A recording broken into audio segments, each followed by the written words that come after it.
Well, hi, everybody, and welcome to the holiday edition of Bengal Magazine. First, my thanks to Jeff Ventura for filling in for me a couple weeks ago.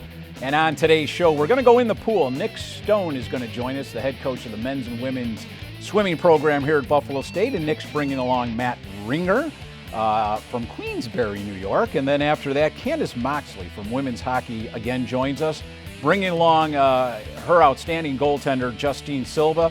Justine is from Baldwin Park, California, so we'll want to know how she makes the trek all the way to Buffalo.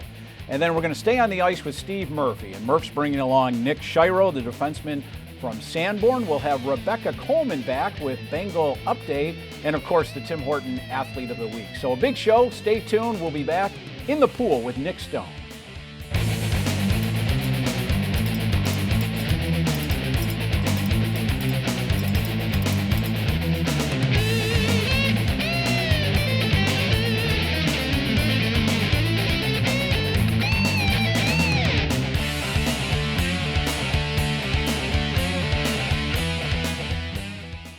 Well, welcome back, everybody, and we're going to go in the pool and talk swimming and diving. Nick Stone joins us, the head coach of the Bengals, along with Matt Ringer, and welcome, gentlemen.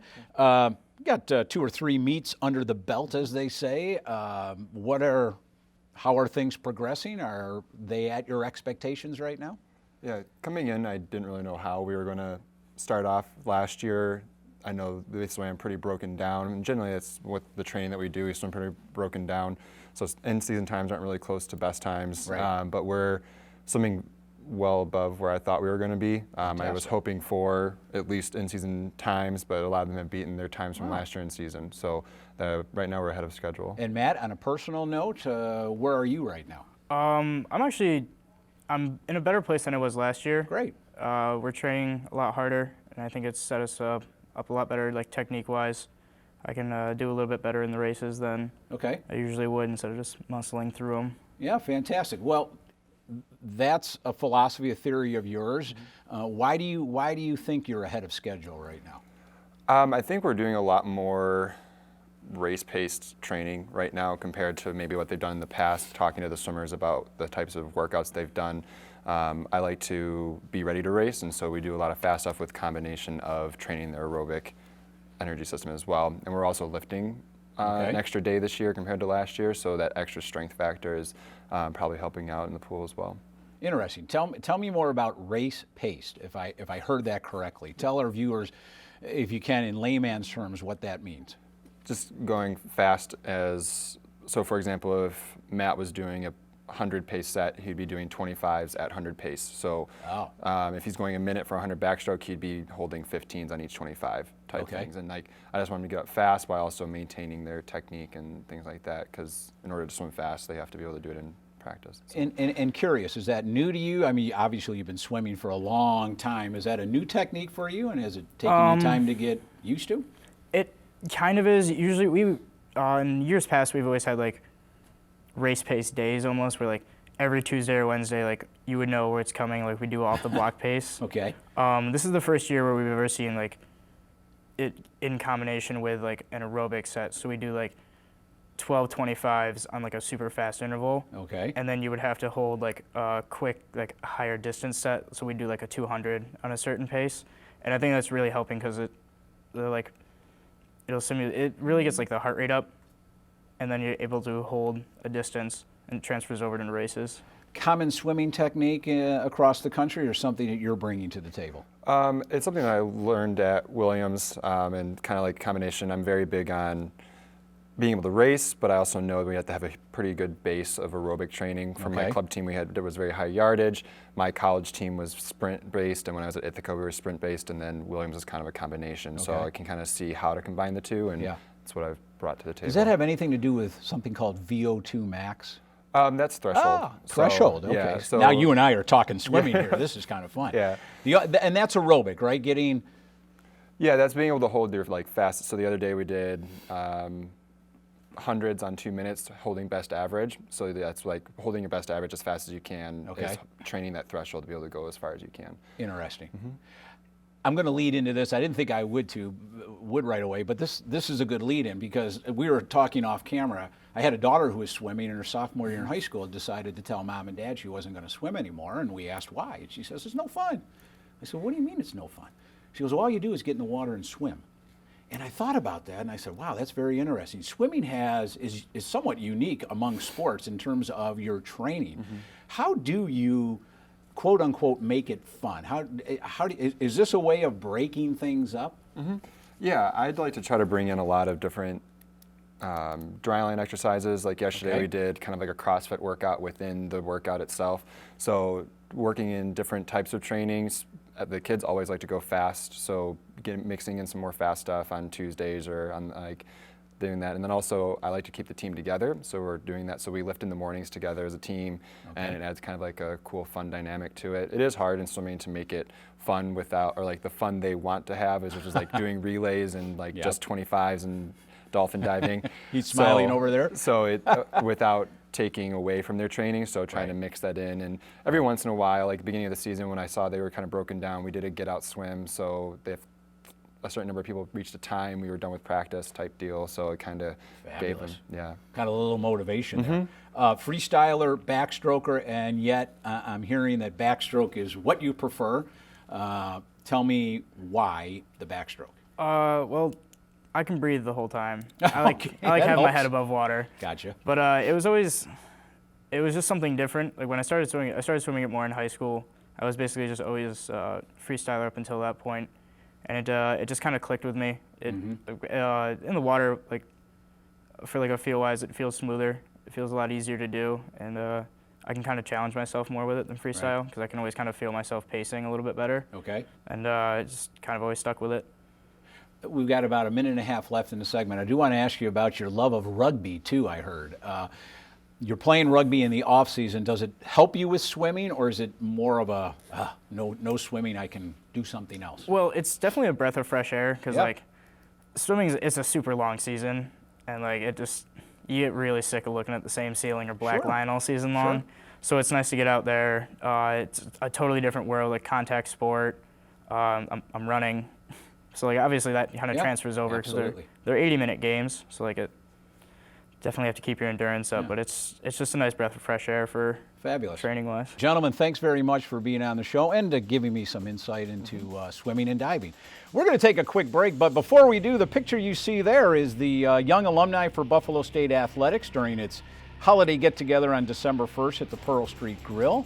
The group is better known as YABZA, and it's comprised of former Bengals who have graduated in the past 15 years and whose mission is to assist and advise athletics on a number of events, such as the golf tournament, the annual campaign, leadership program, and more. If you're a recent graduate and interested in joining this absolutely fantastic group of young professionals, you can like YABZA on Facebook by searching Young Alumni for Buffalo State Athletics, or send me an email at the address shown on your screen. And again, we'll take a quick break, and when we come back, we're talking hockey with Candice Moxley.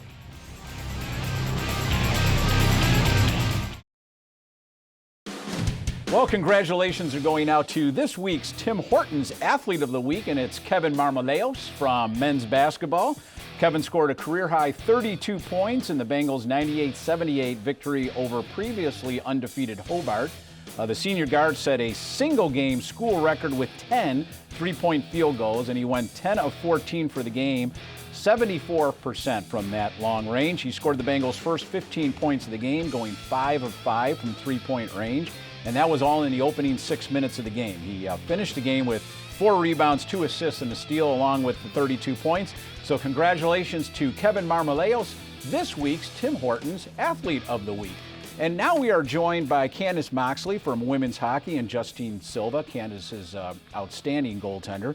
And Mox, last time we were on the show, we talked about high expectations, and you were rather adamant that you had high expectations for this team, and it was time to get rolling, per se.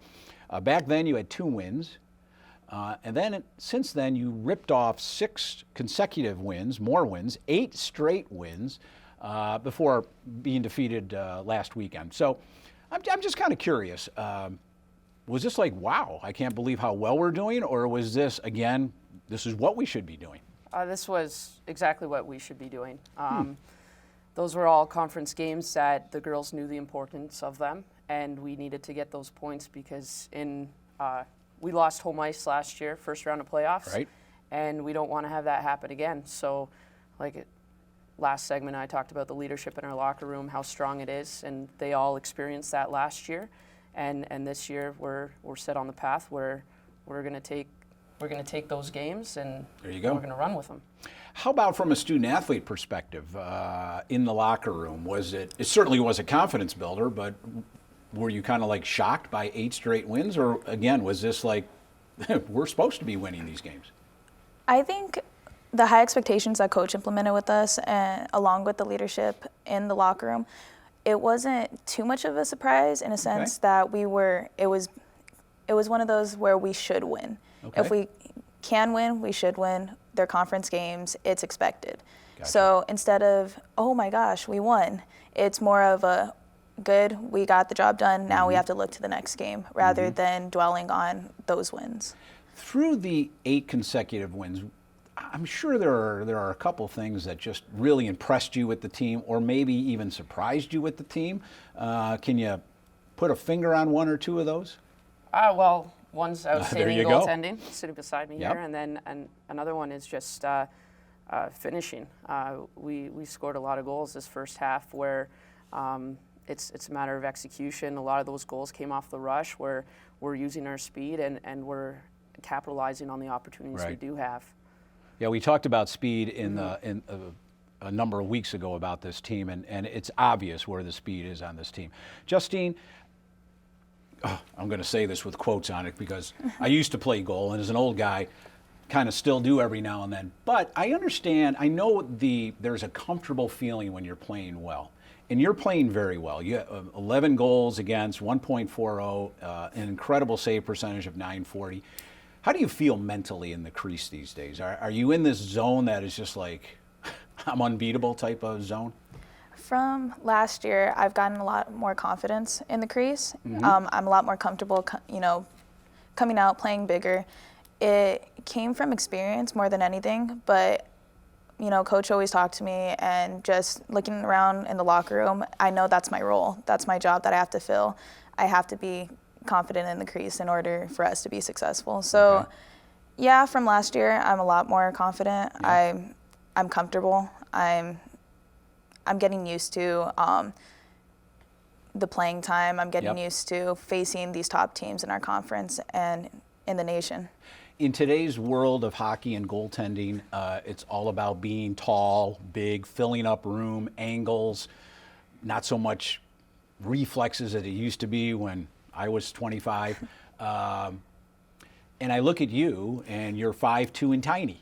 And so what are you, is that somewhat of an issue for you? And do you compensate? What are you working on when you're in practice or in a game? Well, obviously it is difficult, and higher shots, coming out more. I have to be more aggressive on just shooters in general. Yeah. And in practice and games, I try to implement coming out of the crease more. I try to play bigger. Any way I can do that will help me, will help the team, because it's going to do me no good if I'm going to shy off and they have basically half the net to shoot at. Absolutely. I'm curious. As our viewers, we had preluded this in the beginning of the show. You're from California. You're playing in Buffalo. So how does a young lady come to Buffalo from California? Well, college hockey, obviously, I played hockey growing up. Sure. I wanted to go play college. There's no colleges out west, or maybe Midwest, but a majority of the schools are East Coast. Okay. So I already knew I was going to have to come to the East Coast. We had to travel in club for tournaments to be competitive, to get scouted. So it wasn't a question whether or not I wanted to come to the East Coast. It was more of where I was going to end up. Yeah. And at that point, you just kind of lay out your options. My sophomore year, I was intending to go to another school. And then my senior year, I was recruited by Buffalo State, so the assistant coach at the time, and then I met Coach Mox through that, and it just seemed like the best fit for me. It was a building program, so that definitely caught my interest, and they offered the majors I was looking into. Right. And with D3, it gives you more time than perhaps D1 or other schools to focus on the sciences or focus on whatever major I decided on. And we should tell the viewers you're a double major, soon to be, in forensic chemistry and biology, with hopes of being in a crime lab or working for a district attorney's office. So congratulations on that. Well, ladies, wish you the best of luck at Plattsburgh, and thanks again for coming on to the show. We're going to take a break, but before we do, here's Rebecca Coleman and this week's Bengal Update. Hello and welcome to Bengal Update. I'm Rebecca Coleman here with the recap of news and a look at the upcoming events surrounding Buffalo State athletics. Football closed the 2015 season with a berth in the Asa S. Bushnell Bowl Championship against RPI on November 21st. The Bengals lost to the Engineers 20-13 in a hard-fought battle. The Empire 8 awarded 10 Buffalo State players spots on the All-Empire 8 team. Shaq Frederick, Ray Jordan, and Brandon Lathrop were named first team.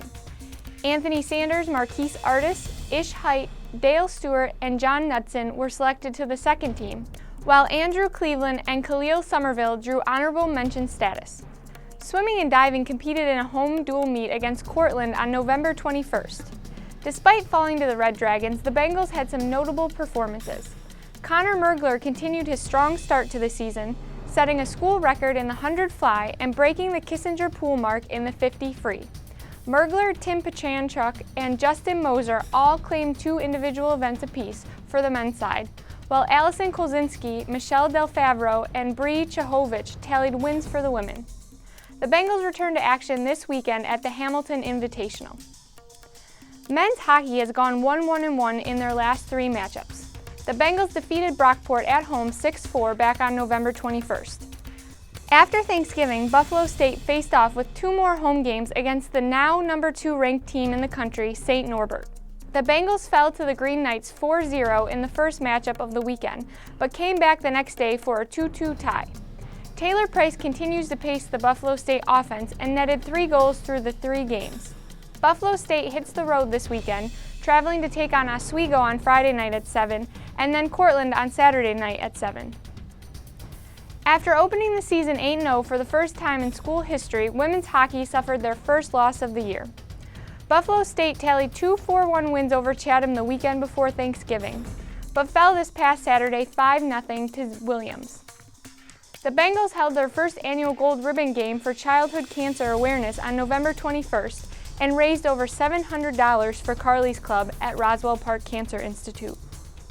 Jerseys from the game can be purchased for $100, with all proceeds going to Carly's Club.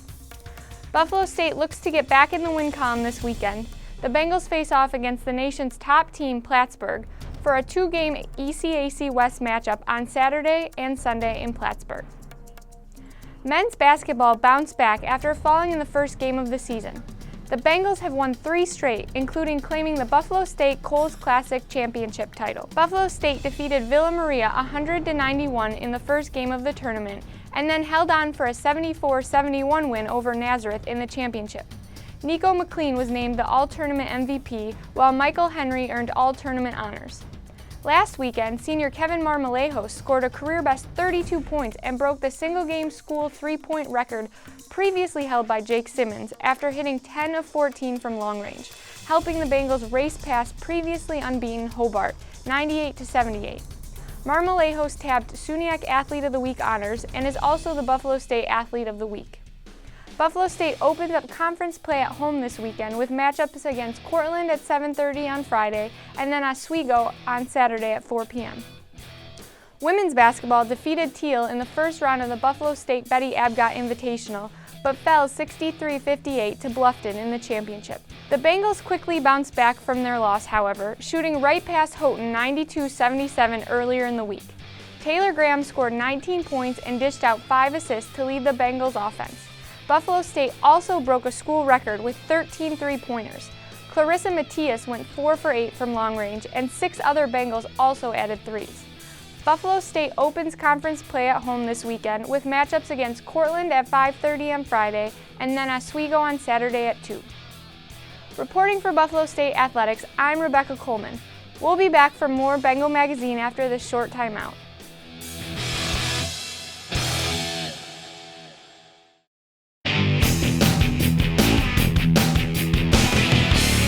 Well, we're joined by a very excited Steve Murphy right now, the head coach of the men's hockey team here at Buffalo State. That's a little inside joke, by the way. And Steve's bringing along Nick Schiro, his big defenseman. And Murph, let's start by going back to the future. You were on the show 3-4 weeks ago. And, wow, you were pretty confident. You came out and said you're optimistic. The next step is now. We've got a bunch of games under our belts here. How do you feel about your team? I think we're sitting in a good spot right now. Great. You know, and I mean that as in conference-wise. And okay. Obviously, there's 1 or 2 games in there we felt we should have won. But at 5 games played in conference, I believe we've got at least 1 or 2 games in hand versus a lot of teams. So we're playing catch-up games.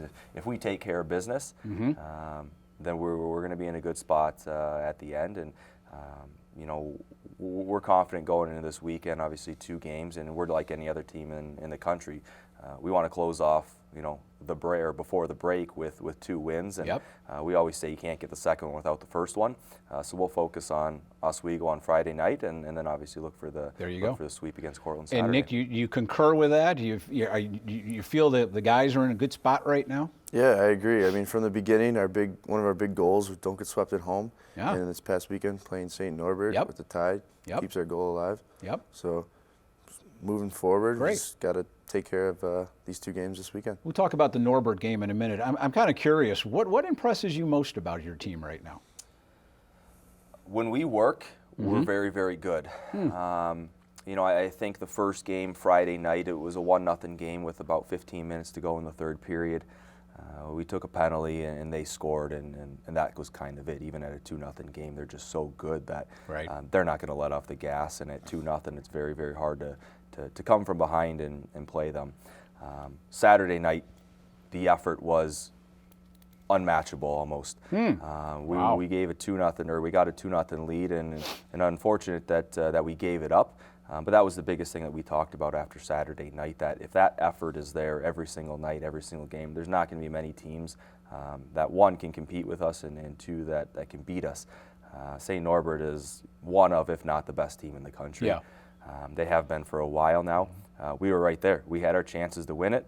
They had their chances to win it, but it was a great hockey game, and we just said, you know, results-wise, we can't be satisfied with the tie. We want to win, but effort-wise, it was fantastic. And if we give that effort night in and night out, we're going to be very, very good. And I think we'll like where we end up at the end of the year. So what was the difference between the first game and the second game? Was it a pep talk from the coach and saying, you know, get your butts moving here, guys? Or was it a whole different, I mean, what was the difference? We just played smarter that second game. Okay. Stuck to the plan right from the bat, like getting pucks deep. Real simple plays throughout the whole game.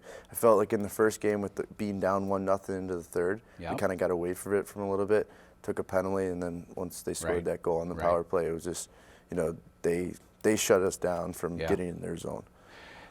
You play an outstanding schedule. You're in an outstanding conference. A game like the 2-2 tie against the 5th-ranked team in the country, do you go into that weekend, you kind of like, I got to see how my guys are playing here against really good competition, or is that too much hype? No, I think, you know, the last time we were on the show, we talked about there being a process and trying to work from the beginning of the year to the end of the year. And part of that process is going into games and going into weekends knowing that we're going to win. We're not there yet, but I think we're getting there, especially after Saturday night's game. Hey, we played one of the best teams, like I said, in the country. It's fun for me because I get to go up against their head coach who's won multiple national championships. Never thought I think of it's that. fun for our players. They get to go against a program that's won multiple national championships. As you move forward, a lot of positive here. What are you looking to improve on? Well, I think everyone can continue to improve individually. We always try to take away after a game. You know, I tell the guys, hey, you know, take 10, 15 minutes, think about some of the things that you did well and we can continue to build on. Think about some of the things that maybe we didn't do so well and that we need to be better at tomorrow night. You know, I think Saturday we got back to the way that we were playing. I think we gave up, four goals in 4 straight games. So just getting back to being defensively sound while continuing to put pucks in the other end. Well, guys, thanks again for being on the show. Nick, welcome to the show, and best of luck this weekend. Thank you. That's going to wrap it up for this edition of Bengal Magazine. A great show. Thanks to everybody here at Instructional Resources. And we'll see you again in about a month for more Bengal Magazine.